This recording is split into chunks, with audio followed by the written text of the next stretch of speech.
Josh just joined too. Yeah, so we can get started. We do have a quorum, so whoever wants to take the lead, and facilitate.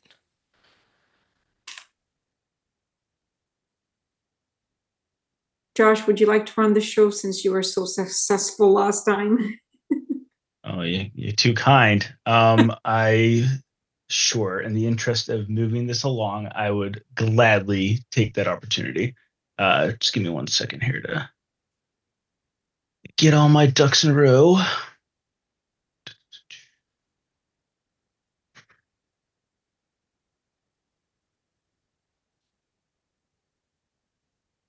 All right, so yeah, we can get started. So we'll start with reviewing the minutes from the last meeting, which I'm trying to pull everything up now. Megan, would you mind just sharing the agenda? Absolutely.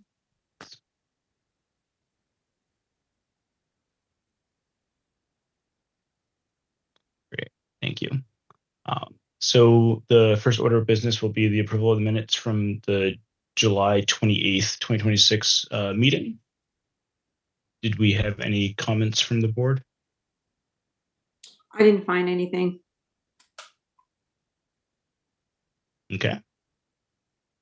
So I think we can Make a motion. make a motion to approve the minutes as written. Okay, I can make a motion in regards to the minutes approval. The Board of Health approves the minutes for the meeting held on July 28, 2026 as is. I can second that. Perfect. All right. And then you just vote. Mona, Aye? Rachel, Aye. Stefan, Aye. and I also, so that motion passes 400. Then going on to item 2, the septic variance for 33 Clarkson Drive. Yes, and John Glossa is here for this item. Okay, you guys can hear me? Oh, Yes. I think I'm on twice. Is that messing you up? No? No, Okay. you're So it's John Glossa, Glossa Engineering, 46 East Street in East Walpole. I think you're echoing. Because I'm on twice. Oh, let me see. Yeah, and I can try to remove you, John. It looks like you're good now. You're on once now.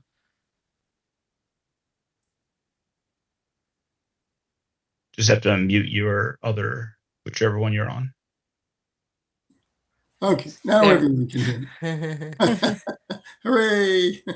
So John Glossa, Glossa Engineering, 46 East Street in East Walpole.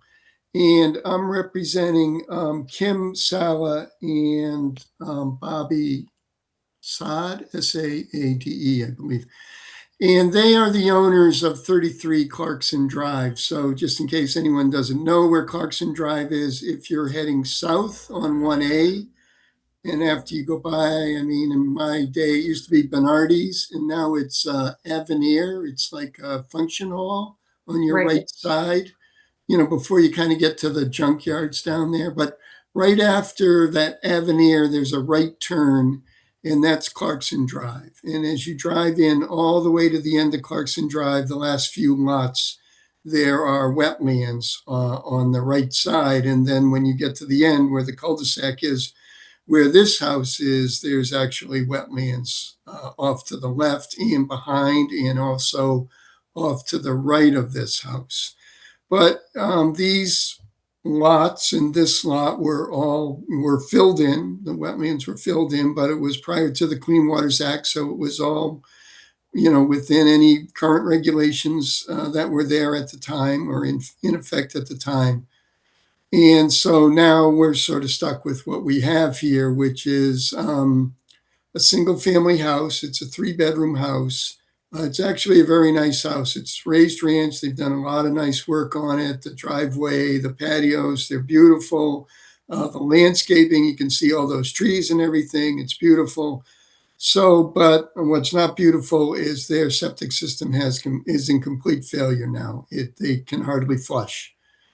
So they did have the tank pumped, and I explained to them that they need to use as little amount of water as possible. So Megan and I went out to do soil testing, and my first thing I did is because their septic tank is in Leachfield is in the back as I went in the rear yard. And I kind of knew this because those wetlands were flagged before by this woman, Karen Skidacatroni, who is a subcontractor for me, who delineates wetlands for me. But when you go in the back and you peek over the fence in the back there, you see skunk cabbage, which means that the water table is not very deep below the ground, right? Skunk cabbage isn't going to grow anywhere where the water table's deep below the ground. So I decided we would take a look in the front left corner of the lot. There isn't enough room in the front right corner because there is a property line and a driveway, which, believe me, that driveway is like some sort of either stamped concrete or paver driveway. That's an expensive driveway. We don't want to be ripping that up if we don't have to. So we went in that front corner and we went down 81 inches, so almost 7 feet before we actually saw the natural soil, which, believe it or not, is a good thing, right? Because if I went in the back, I'm looking at water table that's pretty much right under the ground, and we're looking at, making a difficult system by bringing in a lot of fill and creating a big mound, which, we're not going to get any farther away from the wetlands than we are in the left front corner. So just makes no sense. And believe it or not, I was kind of happy to see that we went down almost 7 feet before we saw natural soil. And then we went another 10 inches and it was actually peat. So it was wetlands at one time. And then below that was sort of sandy loam. But because the water was on top of the peat, we could not perk that soil. So what this plan's showing now is they have a fairly newly installed septic tank in the rear, a 1,500-gallon tank. So we're going to leave that tank. We're going to put a pump chamber in, and we're going to pump the sewage around to that leach field that's in the front. And that leach field is a Presby system, so it's an alternative system. It provides more treatment to the waste before it gets discharged into the ground. It also, believe it or not, is less costly in this application. So that, I believe, is the right product to use here. So we're going to pump it around. We're going to have a Presby system. Unfortunately, they're going to have to take out all of that sandy fill that was below the ground there, what is shown as HTM in the test pit. You probably can't see the test pit, but that's just a fancy name for fill because they tell us we're supposed to call it human transported material. So it's fill, but it was sand, but unfortunately it can't stay because it doesn't work that way. You have to have naturally occurring soil or septic sand. So we're going to remove that. We're going to remove the peat. We're going to get on top of that sandy loam. We're going to fill that in with septic sand, and then we're going to build that leach bed on top of that. So that's designed on basically a 30-minute an inch perk rate, which I think is rather conservative, but that's the way it works in Massachusetts when you can't do a perk test. That, I think that's sort of the end of my presentation as far as what the system's going to look like. And then I will just tell you that I'm asking for 2 waivers, right? They're not really variances. Variances mean when you can't meet certain parts of Title V, like not have enough perkable soil and that sort of stuff. But we're just asking for waivers from Title V. It's called a local upgrade approval. And the 2 of them are, so first of all, we couldn't do a perk test. So under the section 15-104 and 105, which is a section that requires a perk test, we couldn't do that. But what the state regulation allows us to do is to take a sample, do a sieve analysis, and then base the size of the system on the sieve analysis and the number of bedrooms in the house. So we have a 3-bedroom house, Sandy Loam. It's based on a 30-minute perk rate. And the size of it is, I think it's about, hang on one second. I'll tell you in 1 second. The size of it is 608 square feet, where 600 square feet is required for the 3-bedroom house in the Sandy Loam. And then the other requirement, or the other waiver we're asking for is, as I said, there are wetlands all the way around this house, all the way around this property on all 3 sides. On the left side, we're going to be 21.2 feet from the wetlands, where 50 feet is required by Title V. So if this was new construction, you'd have to be 50 feet away by Title V. But for local upgrade approval, we're actually allowed to be any distance back from the system, whatever, from the wetlands, whatever we need to have. But if we were in the back, vertically, we would be a lot closer to the wetlands than where we are on the side, because you can see, if you look closely at the side, they're kind of light lines, but we're well above the wetland vertically. So I was telling Megan, I saw Megan today, that I think I just kind of out of luck, I think, but I think we chose the right location. I think it's actually the best location, because I think the rest of the lot doesn't have as much fill when they filled this lot in. The land was probably sloping from right to left as we're looking at that, so towards that cul-de-sac. So they put a lot of fill down in the left front corner of that lot, and that's where we're going to build the system. So we have pretty good. So for a Presby system, we would only need 2 feet. By regulation, we would only need 2 feet of separation to groundwater table, and we have 3 feet 8 inches. So we're almost conforming to the regulation for a conventional system. But for a Presby system, we could be as little as 2, and we're 3 feet 8 inches. So my opinion, I think it's the best place to put it, and I think it's a system that'll last for a long time. So but to go forward, for them to put this in, they need the board to vote those 2 waivers, design and install the system without a perk test, and allow the leach bed to be less than 50 feet, so 21.2 feet from the nearest wetland flag. So you're requesting the variance for the new septic system, right, John? Yeah, it's in their waivers. They're not really a variance. I know it sounds weird, but variance is very specific in Title V, and there's only a few times when you can actually get variances. So this is local upgrade approval, they're waivers. But it's for that new leach bed. I mean, the existing leach bed is probably just as close to the wetlands as. That was my question. The current septic system, how close is it from the vegetative? Well, you can see it's in the backyard. Let me see. I have a scale right here. I can tell you from the nearest wetland flag, that system is about 15 feet from the wetlands. Yeah, there's the wetlands in the back, and there's that system in yellow. So it's actually a little bit of an improvement over that. I mean, there's no way on this lot that you're ever going to meet the 50-foot requirement that I can see, because there's wetlands all around. And as I said, the more, as we're looking at this plan, the more you go towards the right, and the more you go towards the right and the rear, the less fill there is over the wetlands. So I know, that's kind of a terrible thing, like to be filling in wetlands, but it happened before permits were required for that sort of stuff. That didn't kick in until the Clean Waters Act in the mid-1970s, early to mid-1970s. So this house predates that. But because the land was sloping, sort of the right rear corner of this lot was clearly higher than the left front corner, and it's a flat lot now. So most of the fill is in that left front corner.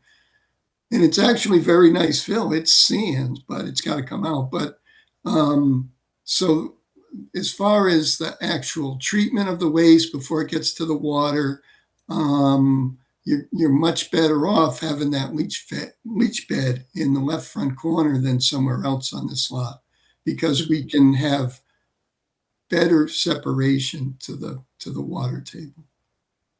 Let's see. How old is the house, just out of curiosity? I don't have that folder in front of me, but I think these houses were built in the 60s. Mhm.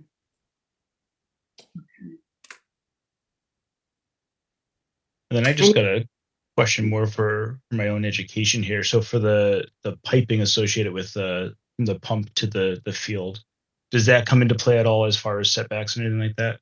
No, because it's a solid Okay. pipe. So, and what's going to happen here is it's a little different. So it's the septic tank then is going to discharge into a pump chamber, right? So it's 1,000-gallon tank, and at the bottom of that tank there's a pump. That pump just it has switches, right? They're kind of like balloons that float. So when one floats and flips over, it turns the pump on. When one flips and turns over, it puts the pump off. So it's only going to run about 5 minutes at a time, once a day. And then it'll pump its contents, which will be about 100 or gallons or so of sewage, whatever's more or less whatever's used during the day, into the leach fields. When it shuts off, the effluent that's in that pump, in that force main, flows back into the pump chamber. So we don't worry about it freezing. That pipe actually goes in very shallow, as shallow as we can get it, because we want the sewage to flow back into the pump chamber, so that that force main will be empty most of the time. Mhm. And that's a Schedule 40, so that's a glued pipe. That pipe doesn't leak. Awesome. Right. Thank you. It's not a pump. It's not a pipe with a joint. It's glued together, so it doesn't leak. And it's Schedule 40, so it's heavy duty. Got it. So any health department concerns, Melissa, Megan? No concerns. These are both allowable waivers per Title V for a repair of a system. And then ultimately, with the system being an active failure, repairing it is much better than the alternative of keeping a failed system, especially given the proximity to the wetlands. True. Thank you. Okay. Do we have any additional questions or comments? Okay, so do we want to take a motion or make a motion for granting the waivers? Okay, I can entertain a motion in regards to the request for local upgrade approval, 33 Clarkson Drive in Walpole. The Board of Health approves the request for the local upgrade for the failed septic system located at this location, allowing the soil absorption system to be designed and constructed without a percolation test as allowed by DEP policy, and also to allow the leach pad to be at 21.2 feet from the bordering vegetated wetland. Is there anything else I need to add? Sounds right to me. Need a I'll second? second it. Okay. So we'll make a vote. Mona, Aye. Rachel, Aye. Stefan, Aye. all right, and I also. So the motion passes 4-0-0. All right, great. Thank you very much. Thanks, John. Good Thanks, night, John. everybody. Yeah, thanks. Thanks a lot, Megan, for the help. And that was the last agenda item, correct? That was the last agenda item. I know we have a few extra minutes, it seems like, compared to our usual minute meetings. So I just wanted to hand it over to Kelsey because she's working on an amazing campaign, Guardrails, Not Roadblocks. So I know she's done a lot of work leading up to the kind of the rollout of the campaign. So I figured she could take a few minutes to explain it to the board, if that's okay. Sure. Um, so thank you for that intro. But in the fall of last year, both myself and my colleague Lydia Cunningham, who runs the Mouse Call 3 Prevention Grant, which is also another substance prevention grant through the state that covers 4 towns.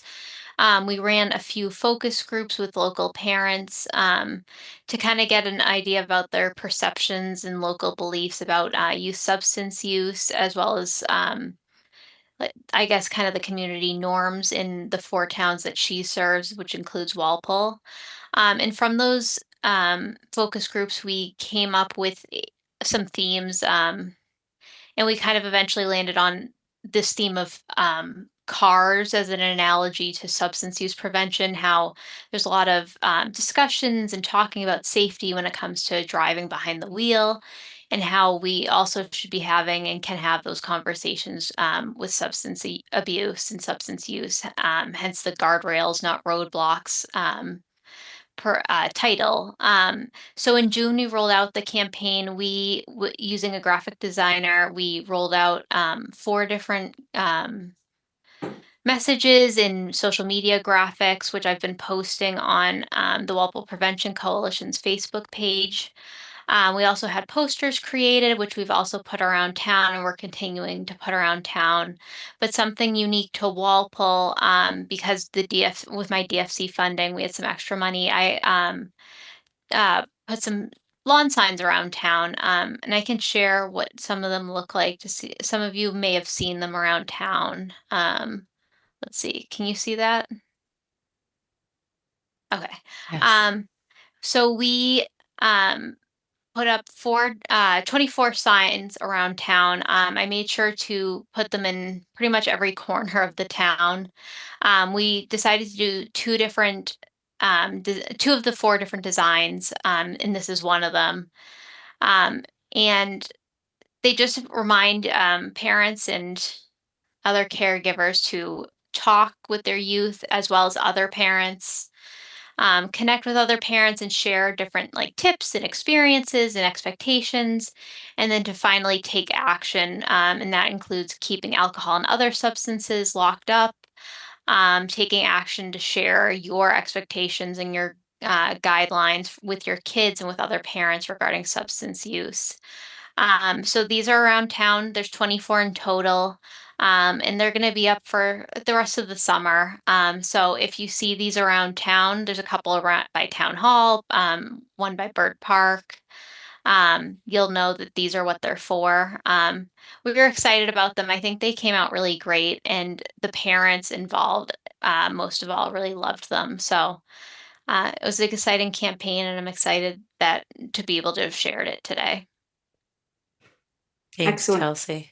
Thank you very much, Kelsey, for the excellent work. Does anyone have any questions or anything or comments with Kelsey's project?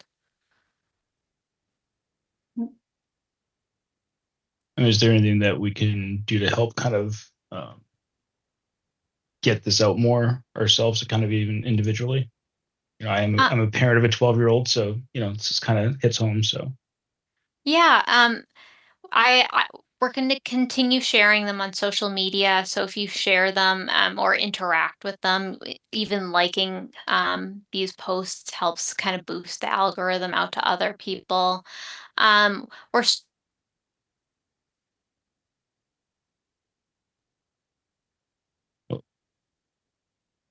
did we lose her? Oh wait, we lost you. Yeah, I thought it was me, but I guess it's not. sorry. You're back. Sorry. Okay. I don't know where I got cut off, so I guess Social media. Oh, the social media, if you interact with it, even if that's just liking the post itself, that helps because that kind of boosts the algorithm and gets it spread out to other communities and other residents. Our reach is okay on social media, but we're always looking to expand it further. And then also we have posters.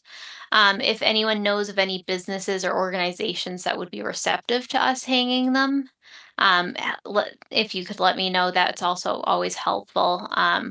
We have a few pizza parlors and like the library has some of these posters up, but we have a few more that we'd love to share. And that all helps a lot. So I appreciate that. Great. Thanks so much, Kelsey. And I just dropped if you don't follow the Walpole Prevention Coalition Facebook page already, it's just in the chat, so you can click on that. Cool. Was there anything else that you guys wanted to cover? No, I think that's all. Our next meeting, so we'll go back to like the twice a month meetings next month. So it'll be September 1st, Tuesday, September 1st. Okay, great. Should be okay for me. All right. So I guess we'll make a motion to adjourn. Right, Yes, Josh? please. Go right ahead. All right. I'll make a motion to adjourn. And I'll make a vote roll. Josh? Aye. Stefan? Aye. Rachel? Aye. And I myself? Just someone has to second that motion. I'll second it.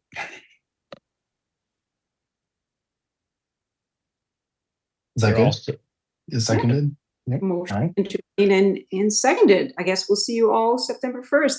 Sounds good. Thank you, everyone. Have a good night. Thank you. you.